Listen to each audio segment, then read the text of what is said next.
दूसरा उन्होंने एक ऐसा नैरेटिव गढ़ा सम्राट चौधरी को लेकर या ऐसी खुलासे करने की कोशिश की जिसकी वजह से सम्राट चौधरी और तेजस्वी यादव के बीच कंपैरिजन शुरू हो जाता है। बिल्कुल, महागठबंधन पिछड़ रही है, प्रशांत किशोर बहुत लड़ाई में नहीं है, जनसुराज चुनाव हरा जरूर सकती है, ये दावे से मैं कह रहा हूँ कई सीटों पर। कोरमा ग्रुप, जो सोचता है वो करता है, आपके अपने सपनों का आशियाना। बिहार विधानसभा चुनाव की शुरुआत ने ही बता दिया था कि इस बार का चुनाव कुछ अलग होने वाला है। जिस तरह के आरोप प्रत्यारोप और व्यक्तिगत हमले होने लगे, पुराने बखिया उधेड़ने जाने लगे और किस्से कहानियां शुरू हो गई, एक दूसरे पर हमले शुरू हो गए। उसके बाद से लगा कि इस चुनाव में बहुत कुछ होने वाला है, लेकिन ये तो चुनावी शुरुआत थी। बिहार विधानसभा चुनाव की शुरुआत में जब एनडीए और महागठबंधन के बीच आमने सामने की टक्कर थी, सर्वे बता रहे थे कि कांटे की टक्कर होगी। इस बीच में प्रशांत किशोर आ गए और प्रशांत किशोर को लेकर के, और प्रशांत किशोर ने अंतिम समय में जो अपने पैंतरे शुरू किए, उन पैंतरों को लेकर के और व्यक्तिगत हमलों को लेकर के बिहार की राजनीति में लोगों के जहन में कई तरह की बातें आई, जिसमें सम्राट चौधरी और इसके साथ साथ कई नेता हैं जो शीर्ष पर बैठे हुए हैं बिहार की राजनीति में और सरकार चला रहे हैं। वैसे लोगों पर सीधे सीधे उंगली उठाई गई, पूछा जाने लगा कि वो स्पष्टीकरण दें। चुनाव शुरू हो गए हैं और आप जानते हैं जब चुनाव शुरू हो जाता है, नामांकन दाखिल होते हैं तो सारी जानकारियां आपको उपलब्ध करानी होती है। जानकारियां उपलब्ध भी हो गई हैं और ये चुनाव अब अपना आकार भी बदल चुका है। इस बदलते हुए आकार में हमारे साथ नमन जी हैं, जो इन बातों को हम स्थापित करने की कोशिश करेंगे कि इस बार के चुनाव में जो शुरुआत हुआ वो अंततः कहाँ दम तोड़ा और किस तरह की चीजें सामने आई हैं, एक दूसरे पर आरोप प्रत्यारोप के असर क्या हुए, और जब जवाब आने लगे तो सवाल गौन हो गए। एक बार फिर से हम उन कई सवालों को लेकर के आए हैं और नमन जी के पास कुछ ऐसे सबूत हाथ लगे हैं जिसको लेकर के आज हम बहुत सारी बातों पर से पर्दे उठाएंगे। नमन जी, सबसे पहले तो इस बार के चुनाव को जो अलग नजरिए से देखा जा रहा था, घूम फिर करके वहीं आ गया और सामने आमने सामने की टक्कर शुरू हो गई। बहुत लोगों ने बहुत लोगों पर आरोप प्रत्यारोप भी लगाए थे, व्यक्तिगत हमले भी हुए थे, कई तरह की बातें सामने आई थी, जिसमें सवाल ये भी उठे थे कि किसी के सर्टिफिकेट जाली हैं, नकली हैं, तो किसी पर व्यक्तिगत आरोप भी लगाए गए थे। आपके पास बहुत सारे सबूत हैं, उन सबूतों के आधार पर क्या लगता है कि क्या चुनाव अपना आकार बदल चुका है? देखिए, चुनाव को अलग पुराने ढर्रे से करने की पूरी कोशिश जनसुराज ने की, लेकिन बिहार के चुनाव की एक खासियत रही है, कुछ नयापन जरूर हर बार देखने को मिलता है, लेकिन सेट थ्योरम लगभग वही है। जी।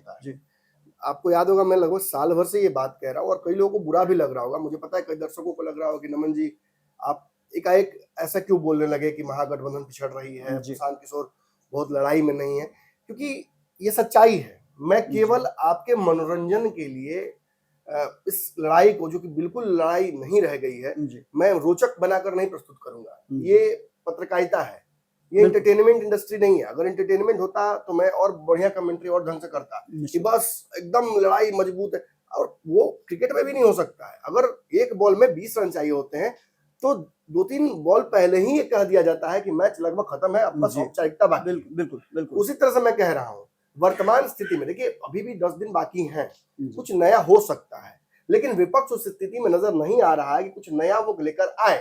अगर होना होता तो अब तक हो गया होता। विपक्ष ने तो अपने कहीं ना कहीं एक जो पुरानी ढर्रा है उसको अपनाने की कोशिश की, वो उसमें सफल नहीं हो पाया। नया लाने की कोशिश की, नए मुद्दे सफल नहीं हो पाया। एसआईआर का मुद्दा पूरे बिहार के चुनाव में कहीं नहीं। बिल्कुल। नौकरियों की बात रही तो एनडीए एकजुट होकर लगातार ये बात कह रहा है कि 1 करोड़ नौकरियां हम देंगे, तो वहां भी कोई संभावना विपक्ष की नजर नहीं आ रही है। तो ऐसे में नयापन जनसुराज लेकर आई थी।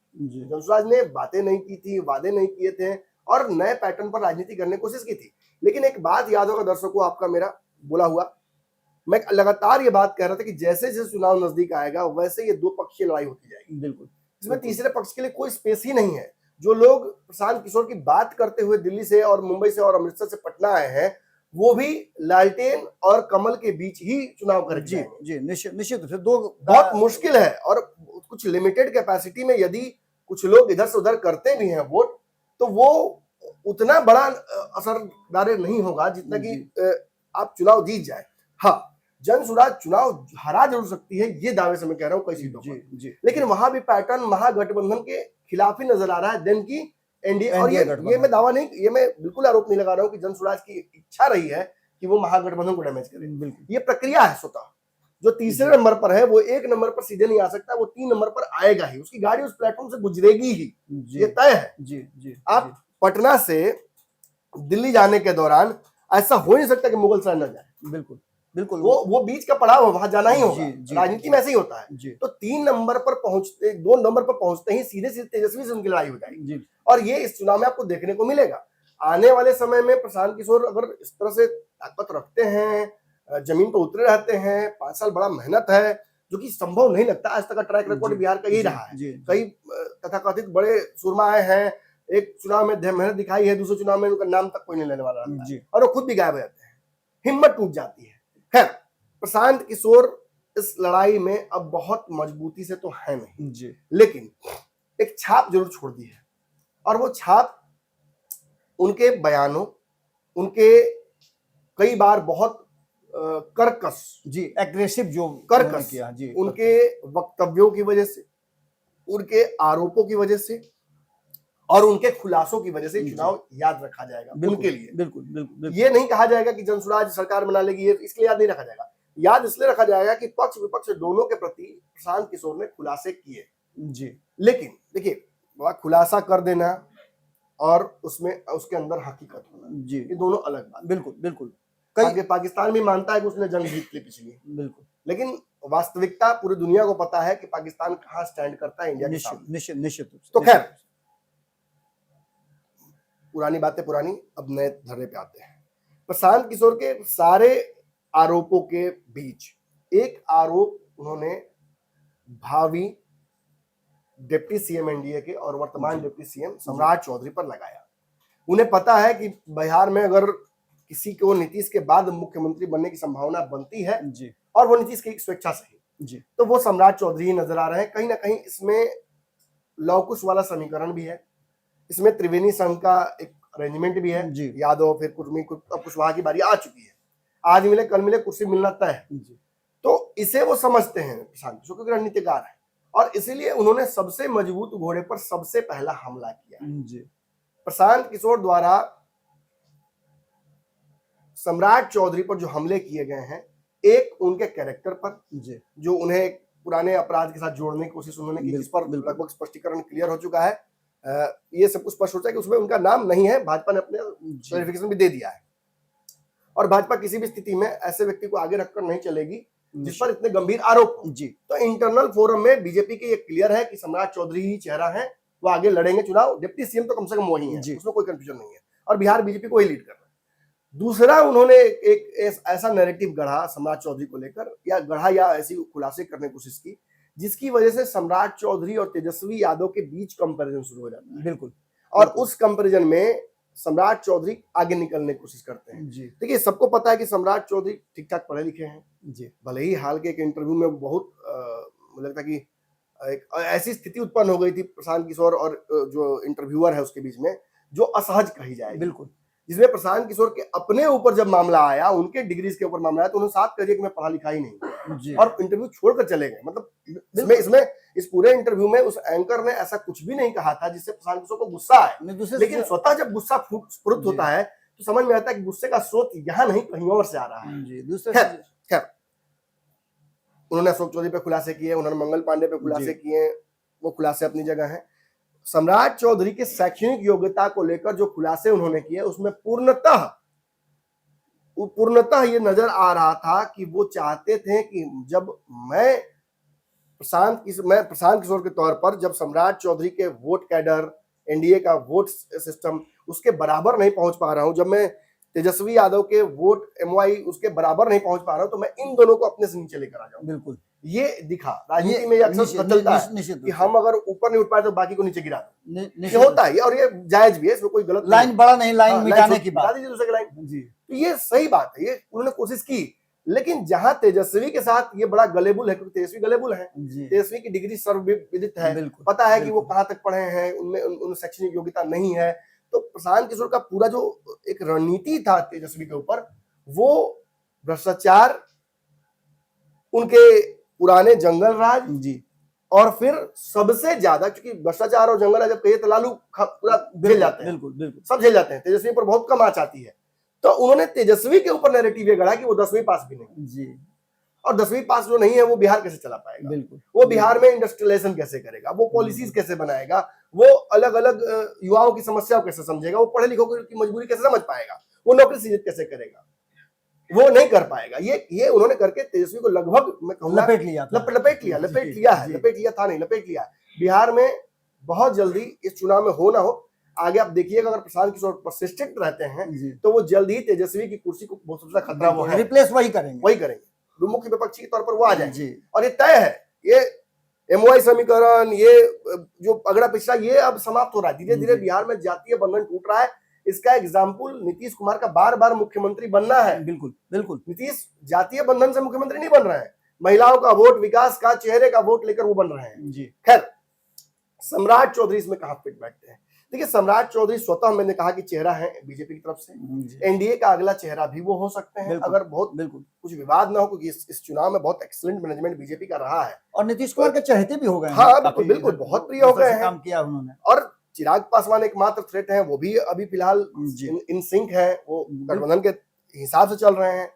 कोई दूसरा बहुत बड़ा चेहरा सामने नजर नहीं आ रहा है जो जी सीधे इसको इनको चुनौती दे सके। तो सम्राट चौधरी ने ये समझ लिया कि सबसे मजबूत घोड़ा जो आगे दौड़ रहा है, उसी के पैर में रस्सी बांध दो, ये गिर जाएगा। जो प्रशांत किशोर ने फंसाया बिल्कुल, जैसे जैसे तेजस्वी को पता है, वैसे पता नहीं कुछ यहाँ भी की। जी लेकिन यहाँ पे चूंकि बहुत ज्यादा भ्रष्टाचार और इन तरह के मामले नहीं थे, तो उन्होंने एक तो वो जो पुराना मामला था जी क्राइम वाला, वो जी चढ़ाने की कोशिश की इनके ऊपर, फिर उस पर तो स्पष्टीकरण मैंने कहा कि दे ही दिया गया है, उसमें नाम भी अलग है। खैर, ये सम्राट चौधरी की शैक्षणिक योग्यता पर जब उन्होंने आरोप लगाया तो उन्होंने ये दावा किया कि वो 7वीं पास में है, जी 7 से ऊपर उन्होंने पढ़ाई नहीं की है। अब 7वीं पास है या फेल है, ये आरोप तो लगा दिया गया, जी इसकी सच्चाई कभी भी सार्वजनिक नहीं। बिल्कुल बिल्कुल, ना तो प्रशांत किशोर ने ये कभी जहमत उठाई कि वो ये साबित करें कि कितना पढ़े लिखे हैं या कौन डिग्री है, कहां तक है। ना ही सम्राट चौधरी ने कभी किसी सार्वजनिक मंच से ये कहा कि मैं यहां तक पढ़ा हूं। जब भी बातें आई, सम्राट चौधरी ने बहुत ब्लंटली उसे रबिश किया कि नहीं, मैं कुछ नहीं बोलूंगा इस पे, जो आरोप लगा रहा है वो सही। मेरी डिग्री आप जाकर खोज लीजिए, आप खोज लीजिए, आप खोज लीजिए। तो भाई पत्रकारों को चुनौती हो गई है, निश्चित रूप से, और पत्रकार के तौर पर ये जिम्मेवारी हमारी बनती है कि हम ये खोजी पत्रकारिता कर कर सामने लाएं कि आखिर बिहार का भविष्य का कोई सीएम या वर्तमान डिप्टी सीएम कोई बनना चाह रहा है, जिसके पास बिहार का इतना महत्वपूर्ण विभाग होगा, फाइनेंस से लेकर सब कुछ, और फाइनेंस इन्हीं के पास रहता है। तो क्या वो व्यक्ति पढ़ा लिखा है भी? अगर तेजस्वी यादव को अनपढ़ कह के कुछ लोग छाट देते हैं, तो क्या वो सम्राट चौधरी को पढ़ा लिखा मैंने पढ़ा लिखा सम्राट चौधरी सामने उनके आएगा, या सम्राट चौधरी भी तेजस्वी से पीछे है? उसी कैटेगरी में है, वो तो 10वीं है जी, इन पर आरोप 7वीं का लगा है। जी तो इसी को कहीं ना कहीं जांच पड़ताल करने हम उतरे, और हमने प्राप्त किया वो जो शायद अभी तक किसी को मिला नहीं होगा। पिछले 30 दिनों से खोज कर रहे थे हम इसके ही, और हमने पीएफसी कोर्स जो इसकी चर्चा खूब हुई कि पटना में एक पीएफसी है, वहीं से कर लिए क्या, कामराज यूनिवर्सिटी, खूब नाम सुना आपने इसका, गूगल पर सर्च करने पे खूब मिलता है ये सब। तो आखिर क्या सच्चाई है? क्या सम्राट चौधरी बिल्कुल 7वीं पास ही है, 7वीं फेल ही है, या उन्होंने पढ़ाई की है? देखिए, सम्राट ने अपने मुंह से तो कभी नहीं कहा, लेकिन हमने वो आंकड़े खोज लिए हैं। हम आपके समक्ष अब स्क्रीन पर वो तस्वीरें दिखा रहे हैं जिसमें सम्राट चौधरी की डिग्री है। सम्राट चौधरी ने जो पढ़ाई की है उसकी डिग्री आपके स्क्रीन पर है, मदुरई कामराज यूनिवर्सिटी जी। इस यूनिवर्सिटी का पत्र, प्रशस्ति पत्र भी है, इसमें जो पासिंग सर्टिफिकेट है वो भी इंक्लूडेड है, और इसमें डेट, समय के साथ उनका मार्क्स भी दिया हुआ है। बिल्कुल, बिल्कुल। क्या है, देखिए, पब्लिक इंफॉर्मेशन ऑफिसर द्वारा जो एनरोलमेंट उनका दिया गया है उसका पहले आप प्रति देख लीजिए।